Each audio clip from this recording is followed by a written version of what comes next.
오늘의 말씀을 가지고 나눌 은혜의 제목은 모든 충성된 일 후에라는 제목입니다.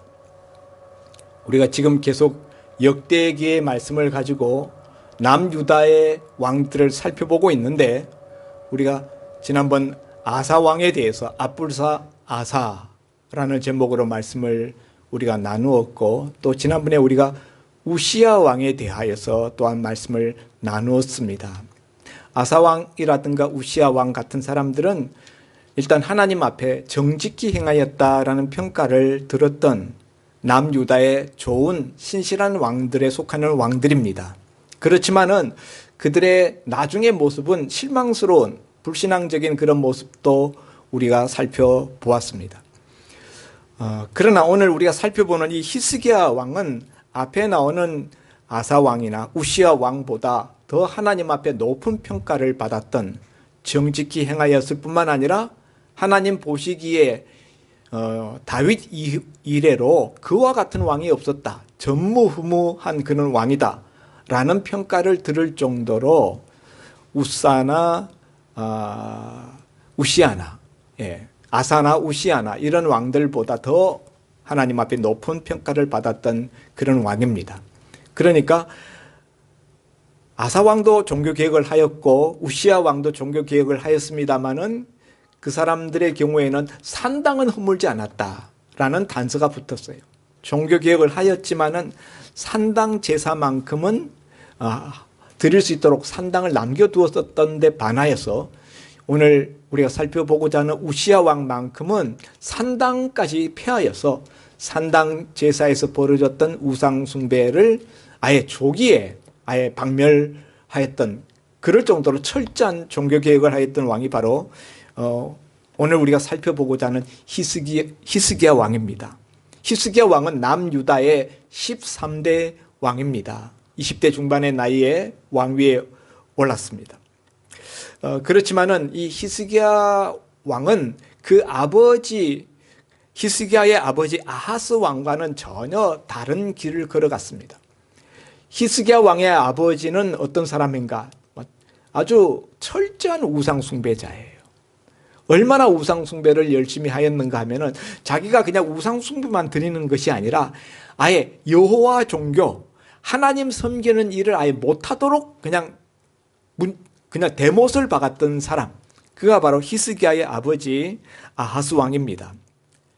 그러니까 그 이방 나라들이 자기들의 섬기는 우상신에게 제사 드릴 때 썼었던 아주 극단적인 방법, 자식을 제물로 인신제사를 드렸던 이런 일들까지 흉내내어서 드렸던 그런 우상 숭배자, 바알 우상을 온 나라에 퍼뜨리는 바알 전도사 역할을 자처했던 사람이 바로 히스기야 왕의 아버지였습니다.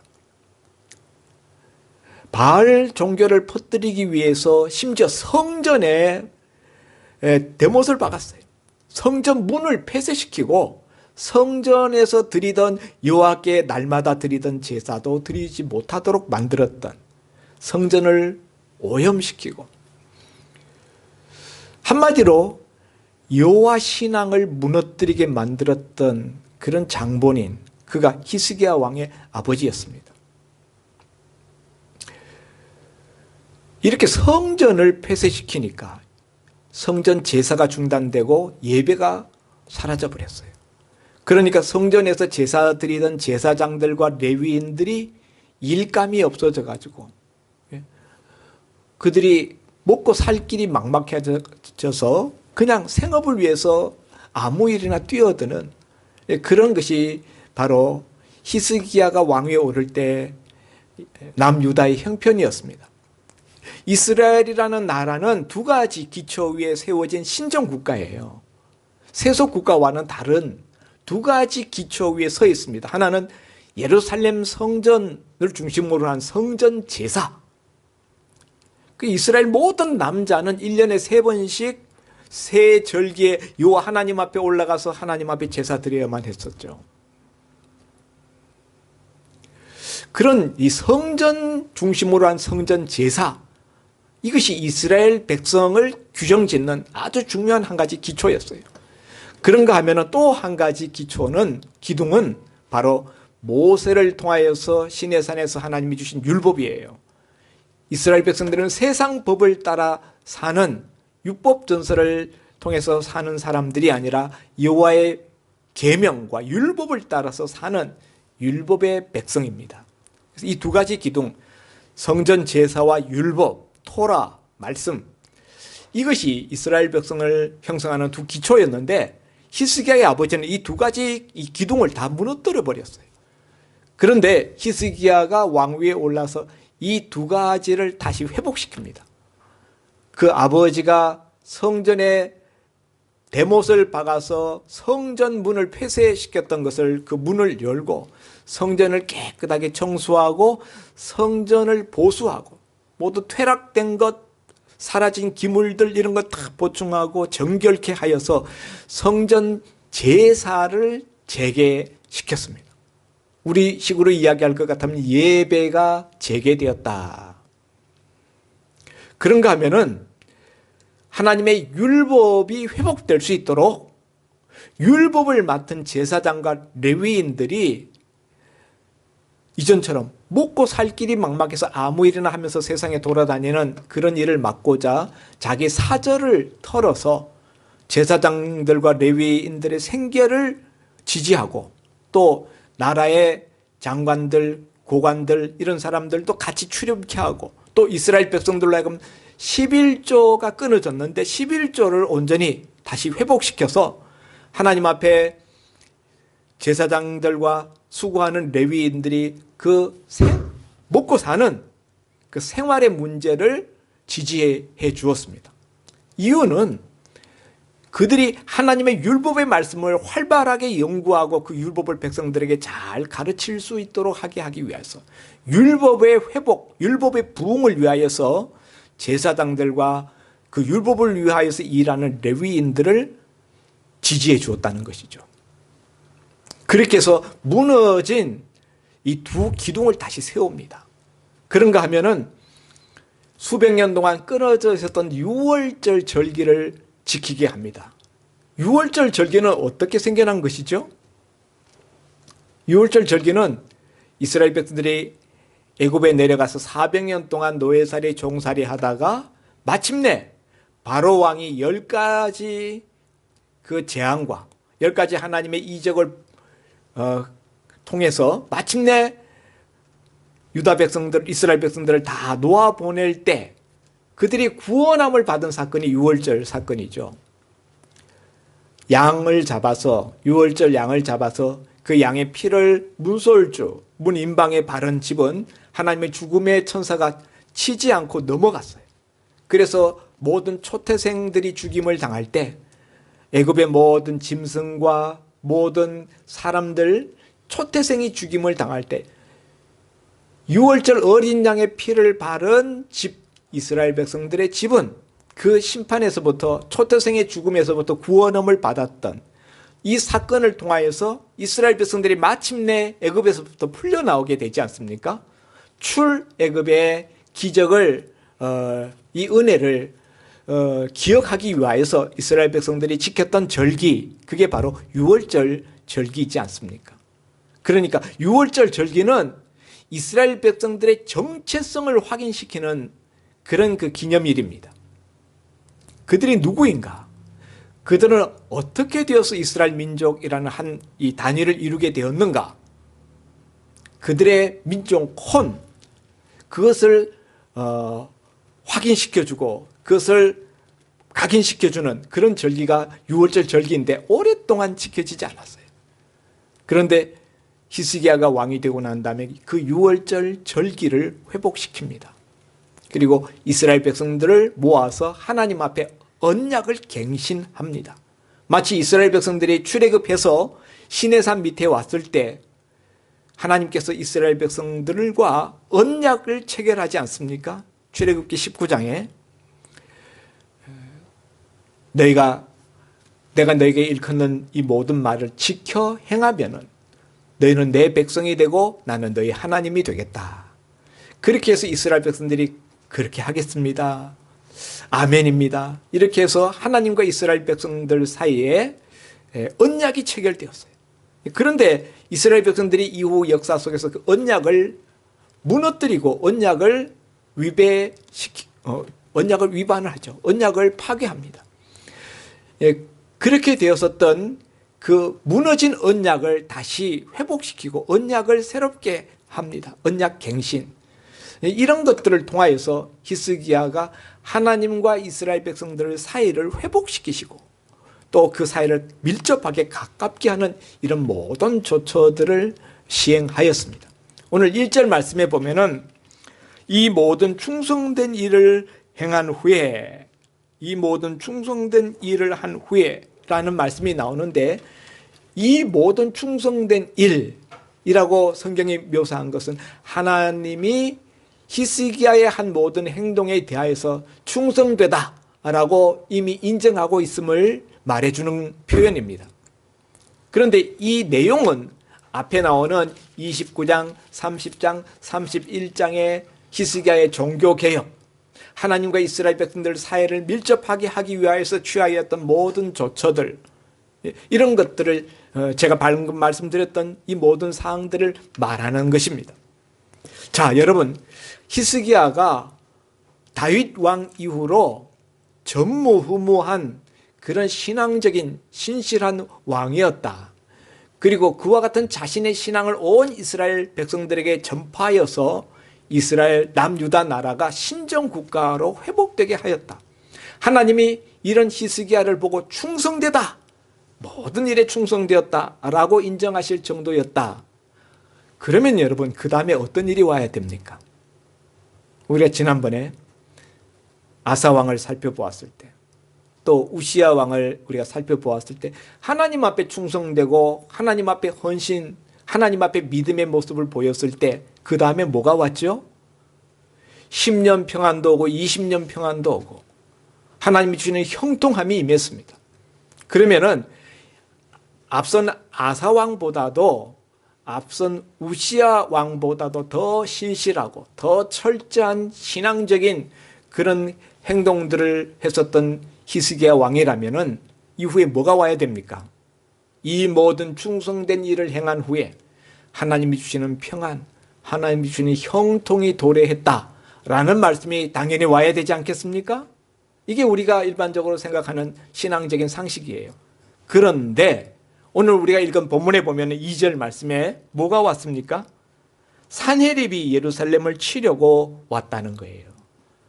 예루살렘을 치려고, 산헤립은 아시리아의 왕입니다. 우리가 뒤에 읽은 20절 이하에 우리가 읽었는데 거기 보면 22절에 아수르 왕 산헤립 이렇게 나오죠. 그래서 산헤립이라는 이름은 아시리아 제국의 왕의 이름이다라는 것을 알 수가 있습니다. 아시리아 왕이 유다 나라를 치려고 쳐들어왔다는 거예요. 그리고 이미 유다 나라의 모든 견고한 성읍들을 다 점령하고 사실은 예루살렘 성 하나만 남겨두고 있는 상황이에요. 예루살렘 성을 완전히 포위하고 그 안에 예루살렘 백성들과 히스기야 왕을 굶겨 죽이려고 지금 작정하고 있는 거예요. 아시리아라는 이 나라는 어떤 나라입니까? 아시리아 침입, 군대가 18만 5천 명이 출동했어요. 당시 아시리아라는 나라는 세계 최강의 제국입니다. 이미 이 아시리아는 북쪽에 있는 북이스라엘을 멸망시켰고 북이스라엘을 멸망시키기 전에 이미 그 북쪽에 있는 아람 나라를 멸망시켰어요. 우리가 흔히 비옥한 초생딸 지역이라, 나일강으로부터 시작해서 팔레스틴을 거쳐서 메소포타미아 유프라데스 강에 이르는 이 비옥한 이 농경지대, 초생딸 모양으로 이렇게 생겼다 해서 비옥한 초생딸 지역이라고 일컫는데요. 역사에서는 늘 이 메소포타미아권의 세력과 이 이집트 나일강에 있는 이 나일강 연안의 이집트 이 문명권, 이 두 세력이 격돌합니다. 메소포타미아를 중심으로 일어나는 아시리아 또 혹은 바벨론, 뭐 페르시아 이런 나라들과 이 나일강을 중심으로 한 이 이집트, 애굽이죠. 이 나라 사이에 계속 서로 패권 국가, 세계 최고의 패권 국가가 되기 위한 전쟁이 계속 일어나요. 그래서 이쪽으로 밀고 내려가고 이쪽에서 저쪽으로 밀고 내려가고 하는 이 길목에 이스라엘, 팔레스틴 땅이 있는 거예요. 지금 아시리아 군대가 이렇게 쳐들어오게 되었는데 이미 아랍 나라를 멸망시켰어요. 그리고 북이스라엘도 이미 멸망됐습니다. 언제 멸망됐는가? 히스기야가 왕위에 오르고 재위 6년째 되던 해 이미 북이스라엘이 멸망당했어요. 아시리아 제국에게. 사실은 아시리아 북이스라엘보다 더 강한 나라가 그 북쪽에 있는 아랍 나라인데 아랍 나라도 이미 아시리아 제국에 멸망당했어요. 북이스라엘도 멸망당했어요. 그리고 8년 뒤에 히스기야 재위 제14년에 이번에는 남유다도 멸망시키려고 지금 쳐들어왔다는 거예요. 사실은 남쪽에 있는 이집트를 정벌하기 위해서 가는 길목에 있는 유다 나라를 지금 멸망시키고 이집트와 전쟁하기 위해서 가는 거예요. 이집트를 멸망시키려고 많은 군사들을 동원하고 가는 길에 유다 정도는 그냥 밟으면 그냥 끝나는 정말 게임이 안 되는 그런 대상입니다. 그런 어마어마한 세계 최강의 아시리아 제국의 군대가 이집트와 전쟁을 하기 위해서 내려오다가 지금 예루살렘을 지금 포위하고 있는데 여러분 이런 상황이 되면은 어떤 느낌이 들까요? 여러분 이제 비유를 들면 제가 이렇게 비유를 들어보겠습니다. 소련이 세계 최강 미국과 양대 산맥을 이룰 때 중국과 전쟁에서 중국을 먹어버리고 그 다음에 북한도 먹고 그리고 이제 일본까지 먹으려고 우리나라 쳐들어와 가지고 지금 서울만 딱 포위하고 있다. 다른 데 다 먹었어요. 그런 느낌? 예. 상대가 안 되는 거죠. 상식적으로 생각할 때 도저히 이길 가망성도 없고 이 위기를 벗어날 수 있다는 어떤 희망, 어떤 가능성도 보이지 않는 그런 상황이에요. 그런데 이런 일이 히스기야가 모든 하나님께 대한 충성을 다 드린 다음에 일어났다는 거예요. 여러분 같으면 이때 어떤 느낌, 무슨 생각이 떠오르겠습니까? 하나님에 대한 실망감, 하나님에 대한 의구심, 하나님이 신실하다는 건 맞나? 하나님이 당신을 잘 섬기는 자에게 은혜를 주시고 축복을 주시고 평강을 주신다는 말씀이 맞는가? 하나님에 대한 회의, 그리고 배신감. 내가 이렇게 충성했는데 이때까지 나만큼 충성한 놈이 있으면 나와보라고 해. 다윗왕 이래로 히스기야만큼 하나님 앞에 충성하고 믿음으로 살았던 인물이 없는데 하나님 앞에 충성하고 믿음으로 살았던 만큼 지금 이 엄청난 위기, 도저히 자신의 능력으로 해결할 수 없는 이와 같은 문제를 만났을 때 마음속에 더 큰 실망감, 더 큰 회의가 일지 않았을까요? 배신감을 넘어서 분노심까지 일었을 수 있어요. 그런데 오늘 본문에 보면은 히스기야의 힘으로 남유다의 힘으로 도저히 해결할 수 없는 이 아시리아 18만 5천이라는 이 대군을 하룻밤 사이에 그들을 다 이기고 맨 마지막 절에 보면은 히스기야가 어떻게 됐습니까?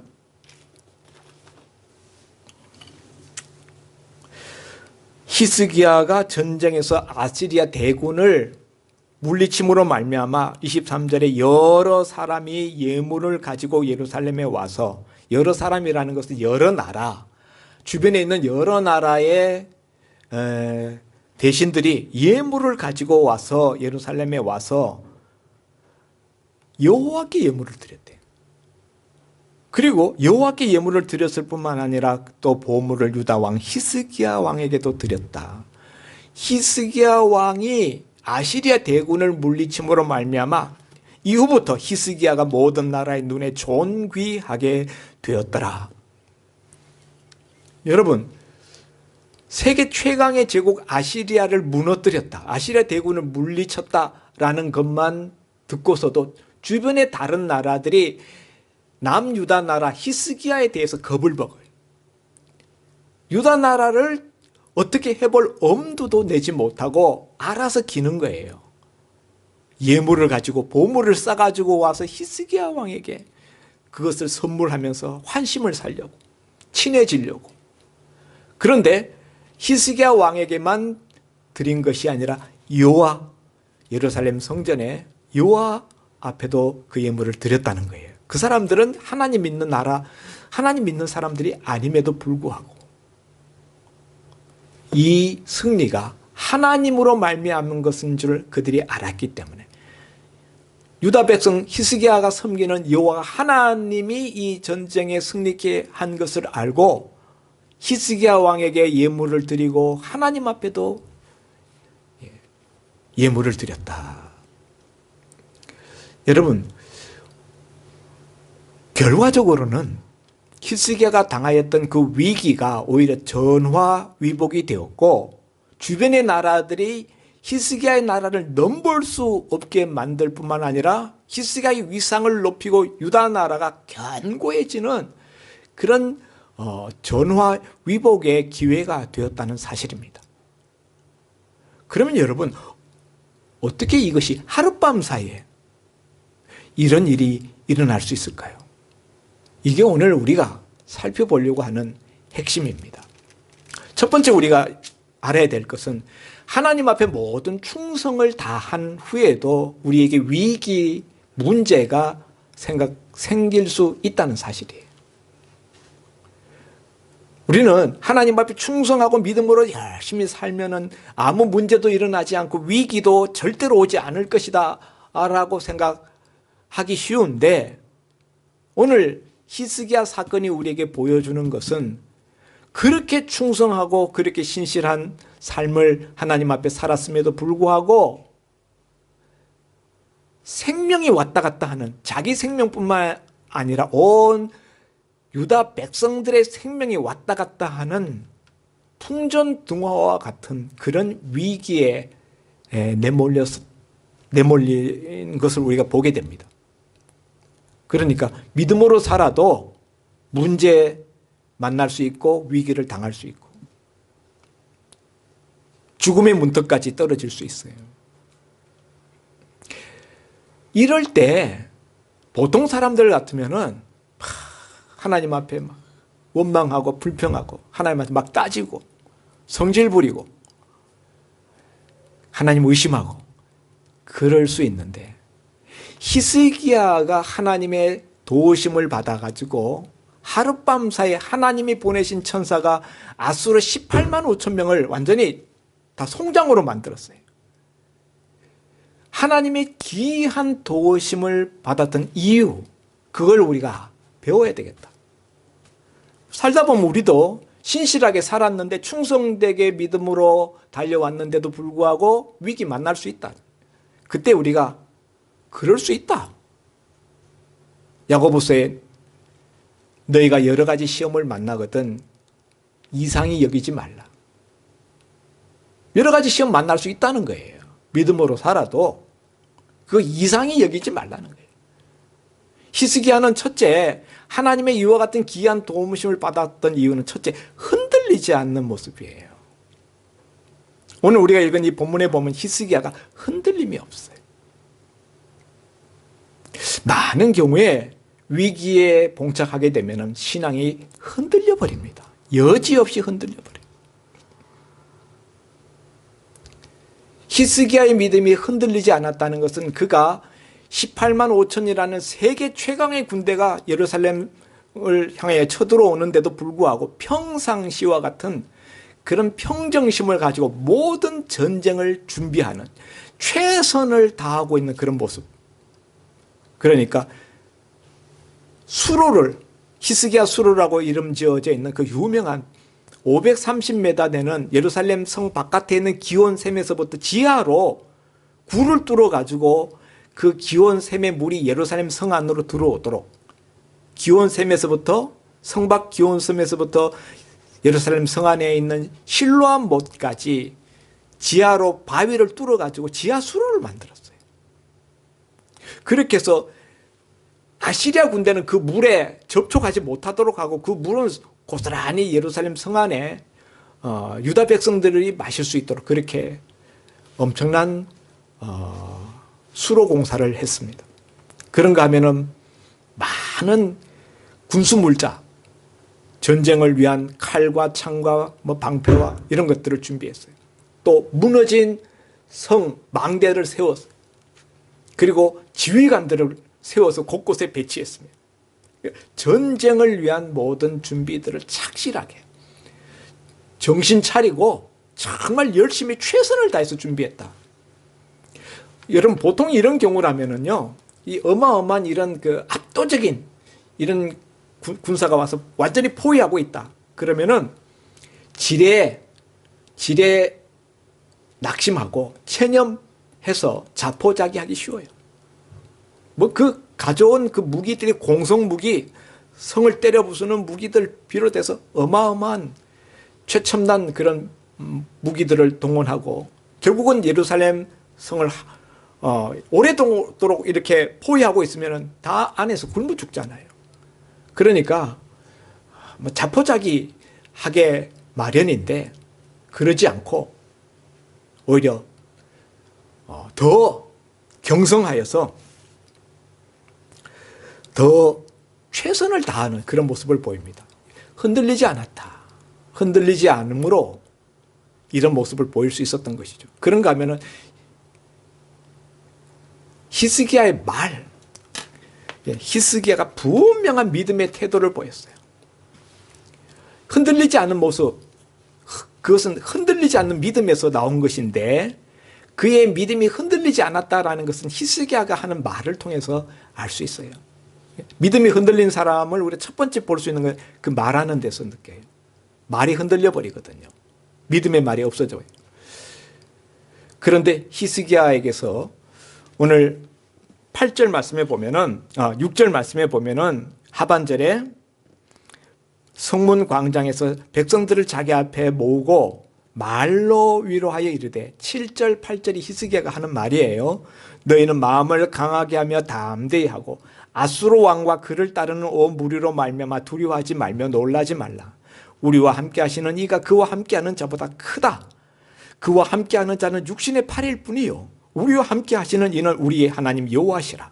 반드시 우리를 도우시고 우리를 대신하여 싸우시리라 하매 백성이 유다 왕 히스기야 말로 말미암아 안심하니라.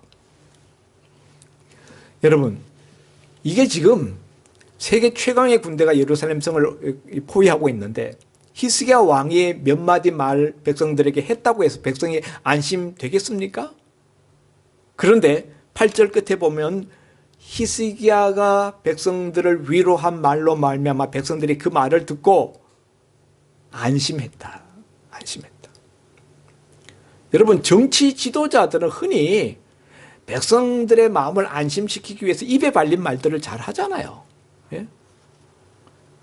이것도 정치적인 말이라고 해석할 수 있고 그렇게 받아들일 수 있는데, 예?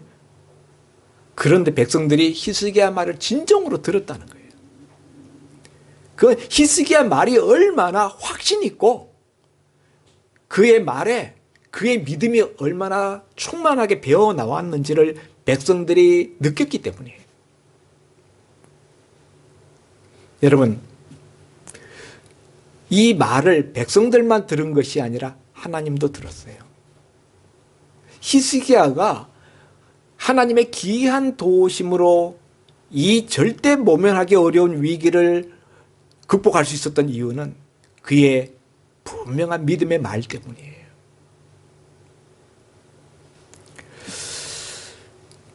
그는 자기 스스로만 이런 믿음의 생각을 가지고 있는 것이 아니라 이것을 입으로 내어서 분명한 믿음의 말로 주변 사람들에게 믿음을 넣어주고 주변 사람들을 안심케 하였다. 예. 세 번째, 히스기야가 하나님의 귀한 도우심을 받았던 이유는 20절 말씀에 있어요. 20절에 보면은 이러므로 히스기야 왕이 아모스의 아들 선지자 이사야와 더불어 하늘을 향하여 부르짖어 기도하였더니 그 다음에 21절에 여호와께서 한 천사를 보내어 아수르 군대를 괴멸시켰다. 하나님이 천사를 보내었다라는 말씀 바로 앞에 히스기야 왕이 하늘을 향하여 부르짖어 기도하였더니 라는 말씀이 나와요. 여러분, 지금 이때가 기도할 때입니까? 적군이 예루살렘 성을 다 포위하고 있는데 이때는 전쟁을 준비해야 되는데 나가서 싸워야 되는 때입니다. 그런데 적군을 앞에 놓고 히스기야 왕은 기도하였어요. 근데 자기 혼자 기도한 게 아니라 하나님의 선지자 이사야 선지자에게 편지를 보내어서 같이 기도해 주기를 요청하고 그 선지자 이사야와 더불어 성전에 올라가서 기도했다. 그런데 그 기도는 부르짖는 기도였다는 거죠. 이 상황이 너무나 중하고 다급하니까 하나님 앞에 부르짖는 기도를 드릴 수밖에 없었어요. 이렇게 기도의 멘토, 기도의 동력자 이사야를 동반하고 성전에 올라가서 하나님 앞에 부르짖어 기도하였을 때 하나님이 그 기도를 들으시고 한 천사를 보내심으로 말미암아 히스기야가 이 위기에서 극적으로 하룻밤 사이에 벗어나게 되는 이적을 체험하게 되었다는 사실입니다. 사랑하는 성도 여러분, 오늘 우리들도 18만 5천의 아수르 대군과 같은 우리 힘으로 도저히 감당할 수 없고 이걸 도저히 해결할 기미도 보이지 않고 가능성도 보이지 않는 그런 상황 앞에 우리가 놓여 있을 수 있어요. 그것이 우리의 무슨 직장 문제이든지 우리의 가정의 어떤 문제이든지 우리 자녀의 문제이든지 혹은 우리의 어떤 경제 생활, 우리의 어떤 재정적인 문제이든지 건강적인 문제이든지 내 힘으로 해결할 수 없는 그런 문제, 그런 것들이 우리 앞에 있다면 이것이 오늘 우리 앞에 있는 18만 5천 대군이에요. 이 문제를 해결하려면은 하나님의 귀한 도우심이 필요합니다. 그런데 이런 위기를 만났을 때 어떤 사람들은 하나님의 귀한 도우심을 받아서 오히려 이것이 전화위복 간증의 기회가 되는가 하면 어떤 사람들은 이 위기를 만나서 완전히 좌초하고 인생이 난파당하고 맙니다. 차이가 뭡니까? 믿음의 태도예요. 믿음의 태도. 히스기야가 이런 하나님의 도우심을 받아서 극적 승리를 거두게 되었던 것은 히스기야가 보여줬던 그 믿음의 태도가 하나님 보실 때 합격! 넌 합격!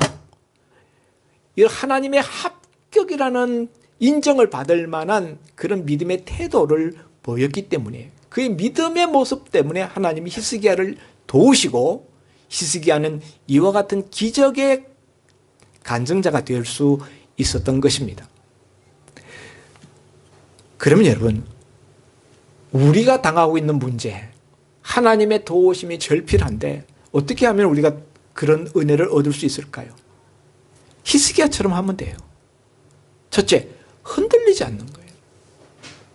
위기에 봉착했을 때도 흔들리지 않는 모습. 그 흔들리지 않는 모습은 어디서 드러나는가? 첫째, 말에서 드러난다. 말. 부정적인 말, 불평하고 원망하는 말, 하나님 의심하는 말, 그런 말이 싹 제거돼야 되고 위기의 순간에서도 하나님을 굳건히 신뢰하는 말. 두려워하지 말라. 낙심하지 말라. 우리 하나님, 우리와 함께 하시는 하나님, 그는 참 살아계신 하나님 여호와 신이시고 저들과 함께하는 자는 인간일 뿐이다.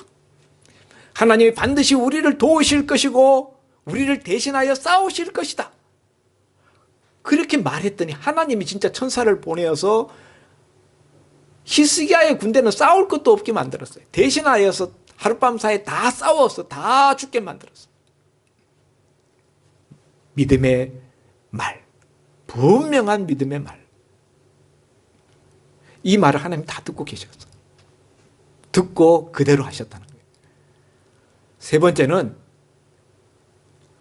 히스기야와 같이 하나님 앞에 부르짖는 기도. 하나님은 하는 말만 듣는 게 아니라 부르짖는 기도도 들으셔요. 근데 평상시에 기도하지 않았던 사람은 위기를 만나도 기도 못합니다. 기도할 수 있는 영적 근력이 없어요. 그래서 평상시 기도 훈련, 기도 습관이 중요하다.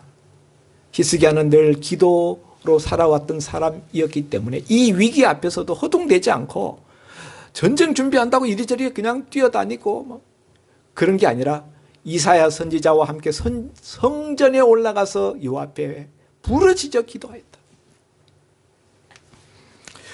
기도의 멘토가 필요합니다. 혼자 기도 못할 때, 혼자 기도가 계속하기 어렵다. 그러면은 기도 동력자를 대동해야 돼요. 여러분 중에 누구와 함께 기도하면 좋을지 기도 멘토, 기도 동력자를 여러분이 만들어 놓으시기 바랍니다. 그렇게 기도 동력자들과 함께 부르짖어 기도하였더니 하나님께서 그 기도 부르짖는 소리를 들으시고 천사를 보내셨다. 그걸로 문제 해결이에요. 하나님이 들으시면은 문제 해결입니다. 성도 여러분, 오늘 우리가 이 히스기야 왕의 이야기를 들으면서 특별히 우리는 두 가지. 하나는 말, 부정적인 말 절대 하지 말자. 오늘 제가 컬럼에서도 보아 전쟁 때 늘 다른 사람들한테 낙심하게 실망시키는 그런 그 말을 했던 사람이 결국은 그 말로 인하여 낙심케 만드는 죄라는 명목으로 여생을 평생 감옥에서 낙심하면서 최후를 마쳤다라는 예화를 말씀드렸는데요. 내가 하는 말을 통해서 다른 사람들이 힘을 얻고 위로를 받고 용기를 내는가? 아니면 내 말을 듣고 다른 사람이 실족하고 시험 들고 의기소침해지고 낙심하는가? 여러분 무슨 말을 하고 계십니까? 그 말이 내 인생을 이끌어가요. 히스기야의 말, 그 말대로 하나님이 우리를 위하여 싸우실 것이고 대신하여 싸우시리라. 우리를 도우실 것이고 대신하여 싸우시리라. 그대로 됐습니다. 말에서 믿음이 드러난다. 그리고 기도에서 믿음이 드러나요. 그래서 그 믿음이 하나님 앞에 합격되면은 하나님이 그 문제 해결해 주시고 오히려 문제가 위기가 변화해서 간증이 되고 전화위복이 됩니다. 아무쪼록 히스기야와 같은 그런 은혜를 체험하고 그런 하나님 살아계심과 하나님의 도우심을, 하나님의 기적을, 하나님의 놀라운 은혜를 체험하는 여러분 되실 수 있기를 주의 이름으로 축원드립니다.